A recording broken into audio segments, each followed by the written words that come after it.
হারাম উপার্জনকারীর জন্য জান্নাত হারাম। নবী সাল্লাল্লাহু আলাইহি সাল্লাম বলেন, যে ব্যক্তি কোনো একটি জিনিস 10 টাকা দিয়ে কিনছে, 10 দিরহাম মানিশতারা শাইআন বিআশারাতি দারাহিম, 10টি টাকা দিয়ে কিনলো, তন্মধ্যে যদি 1টি টাকা হারাম, বাকি 9 টাকা হালাল ছিল, আল্লাহ রাসূল বলেন ওই জিনিসটি তার কাছে যতদিন থাকবে ততদিন, নবী বলছে আল্লাহর কসম, নবী বলেন তার কোনো ফরজ নফল কোনো ইবাদত বন্দিগি আল্লাহ কবুল করবে না। এজন্য হারামখোরের ইবাদত কবুল হয় না। হারামখোরের কি কবুল হয় না? ইবাদত কবুল। কোরআনুল কারীমের মধ্যে আল্লাহ তাআলা সমস্ত নবীদেরকে বলছে কুলু মিনাত তাইয়্যিবাত, তোমরা হালাল খাও। আবার কোরআনে আল্লাহ তাআলা সমস্ত ঈমানদারদেরকে বলছে কুলু মিন তাইয়্যিবাতি মা রাযাকনাকুম, তোমরা হালাল খাও। এজন্য হালাল উপার্জন, হালাল খাওয়া, এটা আল্লাহ তাআলা নবীদের প্রতিও আদেশ করেছেন, নবীদের উম্মতের প্রতিও আল্লাহ আদেশ করেছেন। অতএব হারাম খাওয়ার অনুমতি আমারও নাই, আমনেরও নাই, নবীরও নাই, উম্মতেরও নাই, হুজুরেরও নাই, পাবলিকেরও নাই। কথা বুঝছেন না? হ্যাঁ, আমি খাইলে আমি অপরাধী, আপনি খাইলে আপনি অপরাধী। আমি হারাম রোজগার করলে আমি অন্যায়কারী, আপনি হারাম রোজগার করলে আপনি অন্যায়কারী। সবার জন্য দিন শরীয়ত স্টেজে যিনি বসে উনার লাগেও নিচে যিনি বসে উনার জন্য। আমি কোনো বেহেশত থেকে আইছি না, কথা বলেন না কেন? আমি আসছি ক্যান্টনমেন্টে, বেহেশত থেকে। তার মানে আপনাকে আমাকে যেমন হিসাব দিতে হবে, আমাকেও পূর্ণ আল্লাহর সামনে কি দিতে হবে? হিসাব দিতে হবে, হিসাব দিতে হবে। হিসাব ছাড়া কেউ আগাইতে পারবে না। তাইলে এই কথাটা বুঝলেন। এবার আরেকটা কথা বুঝেন, একটু ব্যাপক অর্থে। তাফসীরের মধ্যে আছে আল্লাহর হক এবং বান্দার হক, এই দুই হকের মধ্যে কমতি করা, ঘাটতি করা, এটাও তাতফিফ এই শব্দ, এটাও কম দেওয়া। আর ওই ব্যক্তির জন্য দুর্ভোগ জাহান্নাম। এই জন্য এক মুমিনের জিম্মাদারি আল্লাহর হক আদায়েও কমতি না করা, বান্দার হক আদায়েও কমতি না করা। আল্লাহর হক যতগুলো, ওযু, নামাজ, রোজা, হজ, যাকাত, জিকির, তেলাওয়াত, এই সমস্ত ইবাদতের ক্ষেত্রে কোন রকমের ঘাটতি করিলে তার জন্য জাহান্নাম, জাহান্নাম। এটা তাতফিফ। হযরত ওমর রাদিয়াল্লাহু তাআলা আনহু, একটা উদাহরণ দেই, নামাজ এটা আল্লাহর হক কিনা? সবাই বলে। তাহলে নামাজ যে পড়ে তাকে নিয়ে বলতেছি, যারা নামাজ পড়েন তাদেরকে বলতেছি যে আপনারা যারা নামাজ পড়েন, তো এই আল্লাহর হকের মধ্যে যদি ঘাটতি হয় তাহলে এটা তাতফিফ, তার জন্য দুর্ভোগ জাহান্নাম। তাহলে মানে পড়েন মানে ঘাটতি কি? ঘাটতি যেমন নামাজ তো পড়েন ঠিক আছে, রুকু ঠিক মতো করেন না, সেজদা ওই যে হেরা হাসে, অপদার্থ হাসে এখানে বসে বসে, মানে হেরা হলো হেদের হিসাবে হলো হেদগো বান্দরা মিয়ারা। হ্যাঁ, এই ছেলে আমাদের, এই আমাদের সন্তান, কোনো হিসাব কিতাব নেই। বাবা মা, আলেম ওলামা, ওয়াজ মাহফিল, মসজিদ, মাদ্রাসা, কোনো কিছু তার শরীরের সাইডে দিয়েও যায়। আকসার পোলাফান মসজিদ, হেতের মোবাইল হেতে টিপতেছে। মসজিদে জামাত চলে, জানোয়ার এখানে দাঁড়ায় দাঁড়ায় উলঙ্গ ছবি, নাচ গান, নাটক দেখে। মুসলমান কলজা মানে কেমন, দিল মানে কি পরিমাণ বেশরম হইলে, কি পরিমাণ নির্লজ্জ বেহায়া হইলে, কি পরিমাণ অসভ্য হইলে মুসলমানের বাচ্চা কেমন কলজাটা অন্ধকার হইলে এমনটা করত। মসজিদের সামনে সাদো আন্দার, প্রতিদিন তার দোকান থেকে কত মানুষ চা খাইয়া মসজিদে নামাজ পড়ে, এই ডাকাইতে এক ওয়াক্ত নামাজ পড়ে না। কত বড় নিকৃষ্ট, কত বড় বেহায়া, কত বড় নির্লজ্জ, আল্লাহর কত বড় দুশমন। মালিক দেখে খাওয়ায়, দুনিয়ার আর কেউ খাওয়ায় না। আল্লাহ দেখে কি করে? আল্লাহ দেখে খাওয়ায়। কুলু ওয়া তামাত্তাউ কালিলান, আল্লাহ বলছে নাফরমান অল্প সময়ের দুনিয়ায় খাও, ভোগ করো, দুনিয়া কিছুই বলবো না, আটকাবো না খানা।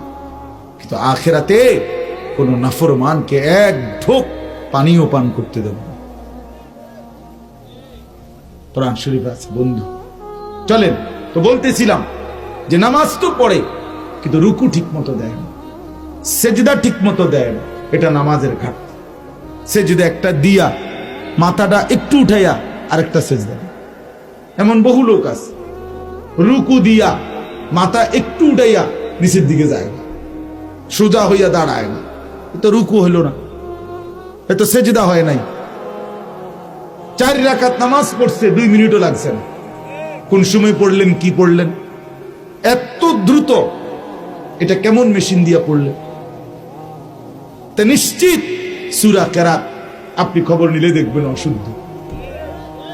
আলাম তারা, তাব্বাত ইয়াদা, কুল হুয়াল্লাহ, সূরা ফাতিহা, দোয়ায়ে কুনুত, দোয়ায়ে মাসুরা, সানা, আত্তাহিয়াতু, এগুলো ভুল। তাহলে এটা কি নামাজের ঘাটতি না? কথা বলেন না কেন? তাহলে সেই ঘাটতি, আল্লাহর হকের মধ্যে এই কমতি, এইটার পরিণাম জাহান্নাম। এই জন্য যেই কোনো ইবাদত আল্লাহর কাছে কবুল হওয়ার জন্য 2টা জিনিস লাজেম, জরুরি। মনে রাখবেন সবাই, যার মনে হয় মনে রাখেন। 2 জিনিস বাধ্যতামূলক। 1, ওই আমলটি শুদ্ধ হইতে হবে শতভাগ। 2, আল্লাহর জন্য হইতে হবে। 1 নাম্বার হলো বিশুদ্ধ হইতে হবে। নবী সাল্লাল্লাহু আলাইহি সাল্লাম যেভাবে শিখাইছেন, সাহাবায়ে কেরাম যেভাবে শিখাইছেন, ওইভাবে হইতে হবে। তো নবী সাল্লাল্লাহু আলাইহি সাল্লাম অশুদ্ধ কোরআন শিখাইছেন, সাহাবায়ে কেরাম অশুদ্ধ কোরআন শিখাইছেন, তো আপনি কি পড়লেন? আপনি কি পড়লেন? আমি বুড়া মানুষ, আমি গ্রামের মানুষ, আমি মূর্খ মানুষ, আমি হুজুর স্কুল কলেজে জেনারেল শিক্ষিত মানুষ, এই সমস্ত ফাঁক না আলাপ, সিহন আলাপ, হ্যাঁ টাঙ্গাইয়া ফিটবো, টাঙ্গাই। মনে রাখি আলা, আপনি যে মূর্খ মানুষ, খানা বন্ধ করছেন নিয়ম, তো কি ঘটনা কি? আপনার মূর্খ মানুষ, আপনি বস্তু দিয়া ভাত খান খা। আপনার ঘরে কেন টাইলস? আপনি পড়ালেখা করেন নাই, আপনি মাটিতে না উঠবেন?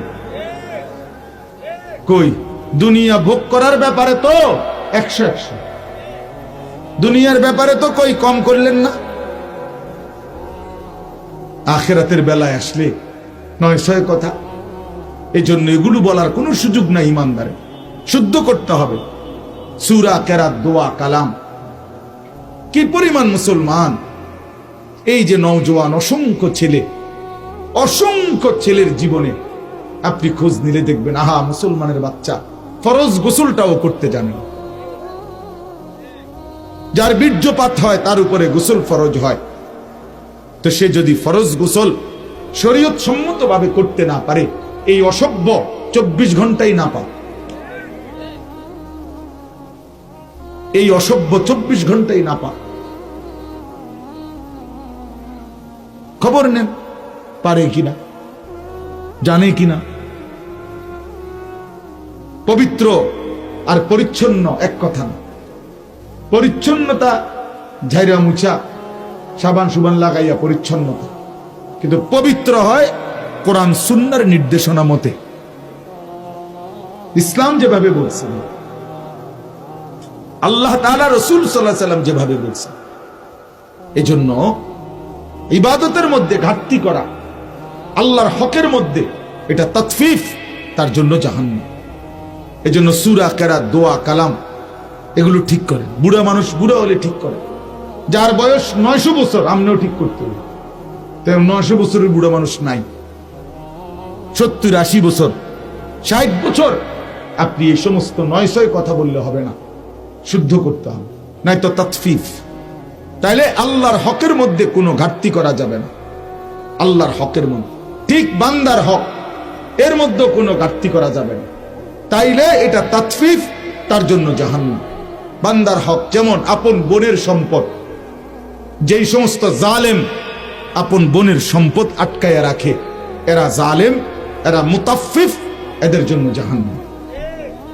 আপন ফুফুর সম্পদ, আপন ভাইয়ের সম্পদ, আপন ভাতিজার সম্পদ, আপন স্ত্রীর মোহর ইত্যাদি আটকায় রাখছে। আপন জনের সম্পদ মিথ্যা বলে 9-6 করে দলিল 2 নম্বরই কইরা সর্দার মাতব্বরের টাকা ধরাইয়া বিভিন্ন 9-6 বাটফারি কইরা চিটার দুনিয়া না 2 শতক বাড়াইয়া নিলি আখিরাত। কবরে তোর কোন আব্বা বাঁচাবে তোরে? কবরে যখন ফেরেশতা লাথি দিবে তখন তুমি নাফরমানবে কোন বাপে বাঁচাবে? তখন হ্যাঁ, কোন সর্দারে বাঁচাবে? কে বাঁচাবে বলো? কে বাঁচাবে? কার জন্য রাইখা গেলে মিথ্যা বললা? এই একটু এক বিগত রাস্তা ছেড়ে দিলে আপন ভাতিজা আপন ভাইয়ের ঘর রাস্তা হয়ে যায় না? দিব না।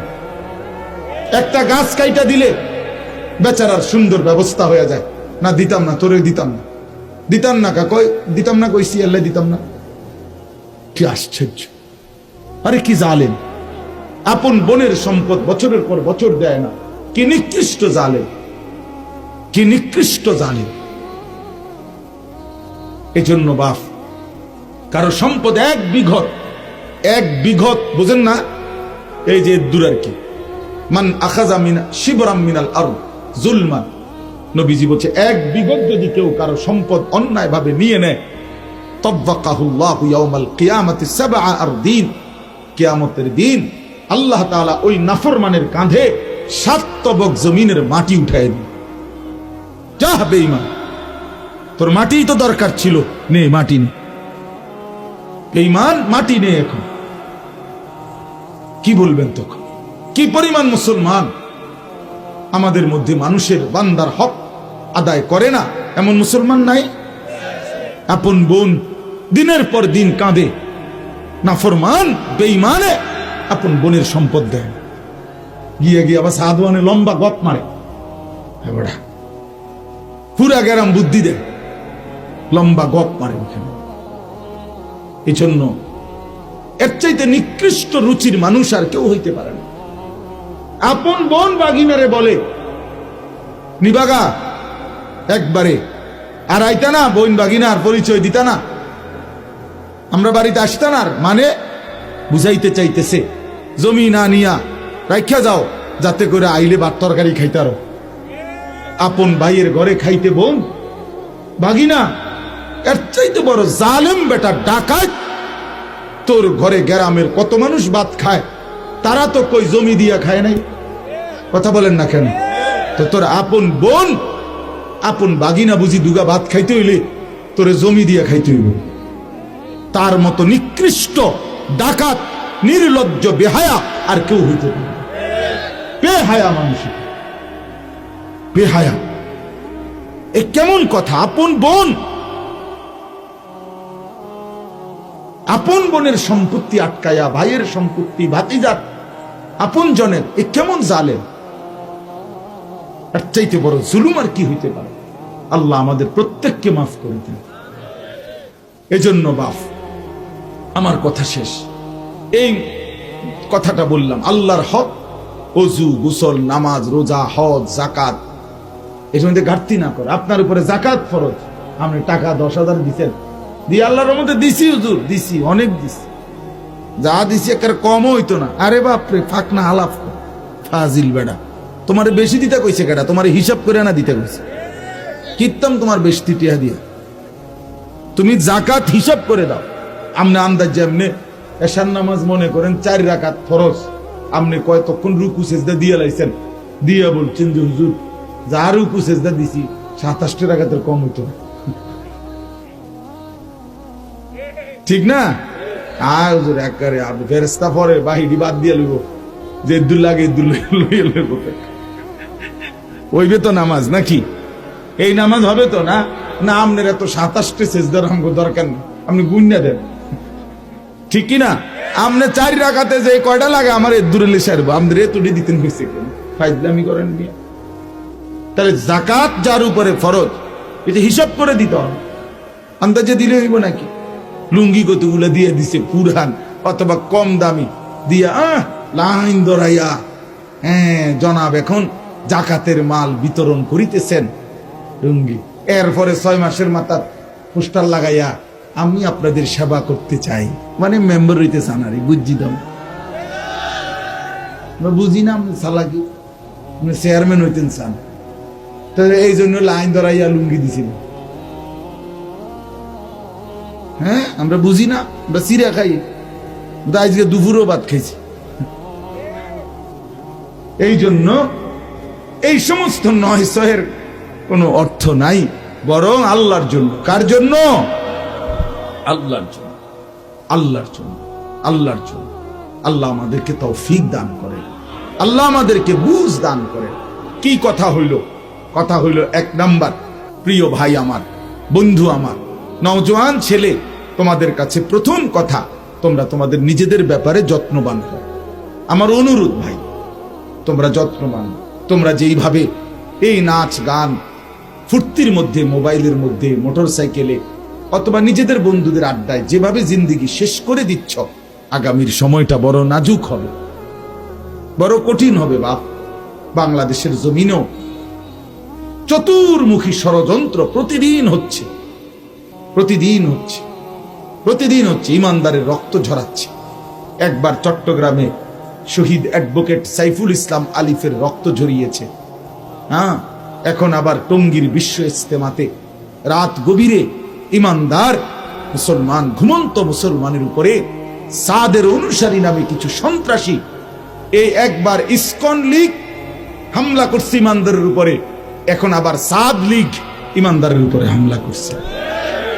এই একই সূত্রে গাথা, সব মুনাফিক এক সূত্রে গাথা, একই পরিকল্পনার অংশ, একই পরিকল্পনা। প্রতিবেশী বারবার চেষ্টা করতেছে ছোট্ট মাতৃভূমি দখল করে ফেলবে। 130 কোটির বড়াই দেখাইয়া, পেঁয়াজ রসুন আদার ধমক দিয়া, কিন্তু প্রতিবেশী বেঈমান জানে না ইমানদার কম হইল, ইমানদারের কলিজার মধ্যে আল্লাহর দ্বীনের জন্য শেষ মিনিট পর্যন্ত রক্ত দেওয়ার জজবা, শাহাদাতের তামান্না আমাদের প্রত্যেকের আছে। অতএব 56,000 বর্গ মাইলের 1 ইঞ্চি জমিন কোন আধিপত্যবাদ ভারতের এই পত্তলিকদের হাতে 1 ঘন্টার জন্য ছেড়ে দেওয়া হবে না, ইনশাআল্লাহ হবে, ওরা হবে না। এটা বিজয় ইমানদারেরই, বিজয় কালেমার, ইনশাআল্লাহ। এই দেখবেন সারা পৃথিবীতে মজলুমের বিজয়। সিরিয়ায় মজলুমের বিজয় হয়েছে। 54 বছর জুলুম করে জালেম ভাগছে। বাংলাদেশে জালেম 16 বছর জুলুম করার পরে ভাগছে। এই জন্য বাংলাদেশেও মজলুমের বিজয় হয়েছে। তাইলে 2 উইকেট যেহেতু পড়ছে, আরো উইকেট পড়বে ইনশাআল্লাহ। বুঝেন নাই? 2টা উইকেট তো পড়ছে আলহামদুলিল্লাহ। উইকেট যেহেতু পড়া শুরু করছে, বাকি উইকেটও পড়ে যাবে ইনশাআল্লাহ। আরো উইকেট পড়বে, আরো উইকেট পড়বে। এই জন্য চরিত্রহীন হইও না, নষ্ট হইও না, নিজের আখলাক বরবাদ করো না। আল্লাহর সাথে থাকো, মালিকের সাথে থাকো, আল্লাহকে সেজদা করো, জীবন সুন্দর হবে। শেষ কথা হলো, আল্লাহ বলেন ইন্নাল আবরারা লাফি নাঈম, আমার নেককার বান্দা, আমার অনুগত বান্দার পুরস্কার লাফি নাঈম, নেয়ামতে ভরা জান্নাত। আলাল আরাইকি ইয়ানদুরুন, আমার জান্নাতি বান্দা জান্নাতের সিংহাসনে বসে পুরা নিয়ামতে নিয়ামতে ভরা জান্নাত দেখতে থাকবে। আমি আল্লাহ তাআলা তাকে নাজ ও নিয়ামত দিতে থাকবো, আমার বান্দা শুধু উপভোগ করবে আর দেখতে থাকবে। তারিফু ফি ওয়ুজুহিহিম নাদরাতান নাঈম, আল্লাহ বলে বন্ধু, লক্ষ কোটি কোটি বছরে ইমানদার জান্নাতি বান্দার চেহারার মধ্যে জান্নাতে চির হাসি, চির উৎফুল্ল, চির সজীবতাই আপনি দেখবেন। লক্ষ কোটি বছরে কোনো দিন কোনো পেরেশানি, অস্থিরতার 1 ছিটে ফোঁটাও আমার বান্দার চেহারায় দেখবেন না। ইউসকাউনা মির রাহিকিম মাখতুম, আল্লাহ তাআলা বলেন আমার জান্নাতি বান্দাকে প্রতিবারে যখনই পানীয় চাইবে, প্রাণ করতে চাইবে, ইনটেক মোহর মারা, সিল মারা পানীয় বোতল, গ্লাস আমার বান্দার সামনে জান্নাতে পেশ করা হবে। খিতামুহু মিস্ক, আমার বান্দা যখন সেই বোতল, গ্লাসের মুখ সিল মারা এটা যখন সরাবে সাথে সাথে পুরা জান্নাত মিশকের ঘ্রাণে ভরে যাবে। এমন সুন্দর জান্নাত, এমন নিয়ামতে ভরা জান্নাত। আল্লাহ এবার শেষ কথা বলে, ওয়াফি দালিকা ফালিয়াতানাফাসিল মুতানাফিসুন। এই কথাইটা বলার জন্যই আমি পড়ছি। এই শেষ কথা হলো এটা। আল্লাহ তাআলা বলেন, হে আমার ইমানদার বান্দা, যদি প্রতিযোগিতা করতে হয় তো জান্নাতের প্রতিযোগিতাই করো, আখিরাতের প্রতিযোগিতা করো। যদি প্রতিযোগিতা করো, আগে বাড়তে চাও তো জান্নাতের জন্য। ফালিয়াতানাফাসিল মুতানাফিসুন। তানাফুস এই শব্দের অর্থ হলো কোন জিনিস অর্জনের জন্য একাধিক ব্যক্তি প্রতিযোগিতা করা। এজন্য আল্লাহ তাআলা বলেন, বান্দা প্রতিযোগিতা যদি করতে হয় জান্নাতের প্রতিযোগিতা। এই শেষ কথা হলো মুফতি শফি রহমাতুল্লাহ আলাইহি বলছেন তাফসীরে মাআরিফুল কোরআনে যে, হে আল্লাহর বান্দা, দুনিয়ার প্রতিযোগিতা কইরো না, দুনিয়া বাড়াইবার নেশা কইরো না, লাভ হবে না। কারণ দুনিয়ার প্রতিযোগিতায় তুমি যদি জিতেও যাও তাইলেও মরে যাবা, যদি হেরেও যাও তাইলেও মরে যাবে। এখানে জিতলেও মরে যাবা, এখানে হারলেও মরে যাবা, তো লাভ হইল কি? আর জিততেই আর লাভ হইল? সব গুছাইলাম, পুতো বিদেশ পাঠাইলাম, মাইয়াও বিয়া দিলাম, 4 তলা বিল্ডিং এর কামও শেষ করলাম, একেবারে টাকা পয়সা ব্যাংক ব্যালেন্স বাজার সদাই 60 বছর লাগাইয়া সব রেডি কইরা এইবারে আমি কবরে, তো লাভ হইল কি? আপনি তো জিতলেন বুঝলাম, কিন্তু অন্ত কবরে গেলেন কাকা, বুঝেন না কথা? শেষ বয়সে আপনার পেট ভরিয়া খাইলেও মৃত্যু, আর কম খাইলেও মৃত্যু। মৃত্যু হবে না তো খালাস। যেন দুনিয়া জিতেও লাভ নাই, হাইরেও লাভ নাই, জিতলেও কবর, হারলেও কবর। এই জন্য আল্লাহ বলছে, ওয়াফি যালিকা ফালিয়াতানাফাসিল মুতানাফিসুন। আমার বান্দা, যদি প্রতিযোগিতাই করো জান্নাতের, আখিরাতের প্রতিযোগিতা করো, সেখানে শুধু জিতে জিত, সেখানে হারের কিছু নাই, হারের কিছু নাই। এজন্য আল্লাহ তাআলা আমাদের বাবা ভাই জওয়ান বুড়ো প্রত্যেককে ঈমান আমলের দৌলত দান করেন। এই মাহফিলকে আল্লাহ তাআলা কবুল করে নেন। আপনারা নামাজ পড়েন, ঈমান আমলের উপরে থাকেন, উলামায়ে কেরামের তত্ত্বাবধানে থাকবেন। বলেন ইনশাআল্লাহ। আগামী 31শে জানুয়ারি, 1-2 ফেব্রুয়ারি, এই 3 দিন বিশ্ব ইজতেমা। বলেন আলহামদুলিল্লাহ। কয় তারিখ বলেন? 31শে জানুয়ারি। বলেন তো কয় তারিখ? সবাই বলেন। আপনাদের সবাইকে দাওয়াত করলাম 31শে জানুয়ারি বিশ্ব ইজতেমা। ইনশাআল্লাহ আমরা সবাই অংশগ্রহণ করার চেষ্টা করব ইনশাআল্লাহ। ইজতেমা একবারই হয়, একবারই হবে। সারা পৃথিবীতে দাওয়াত ও তাবলীগের কাজ উলামায়ে কেরামের তত্ত্বাবধানে, আলমী শুরার মাধ্যমে, মাশওয়ারার মাধ্যমে, অনেক বুজুর্গ উলামায়ে কেরামের শিষ্য বুজুর্গদের মশওয়ারায় দাওয়াত ও তাবলীগের কাজ হয়। কোন একক ভণ্ড সাদের পরামর্শে সারা পৃথিবীর কোথাও তাবলীগ হয় না। যা হয় তার লীগ হয়, কিন্তু তাবলীগ হয় না। এই জন্য দাওয়াত ও তাবলীগ ইনশাআল্লাহ আপনাদের সবাইকে দাওয়াত দিলাম। 31শে জানুয়ারি বিশ্ব ইজতেমার মধ্যে আমরা সবাই অংশগ্রহণ করব। আল্লাহ তৌফিক দান করেন, কবুল করেন। দয়া করে ছেলেরা, বাবা, এদিক সেদিক মুনাফিকের মতো এদিক সেদিক চলে যাইও না। এখন এদিক সেদিক চলে যাইবা মানে হইল, আহা, তুমি তোমার পরিচয় পরিষ্কার করলা। এখন এশার নামাজের আজান হবে আর তুমি ভাইগা গেলা এদিক সেদিক, তাহলে তোমার পরিচয় তুমিই দিলা। তুমি কে? নিজের পরিচয় নিজেই ঠিক করো।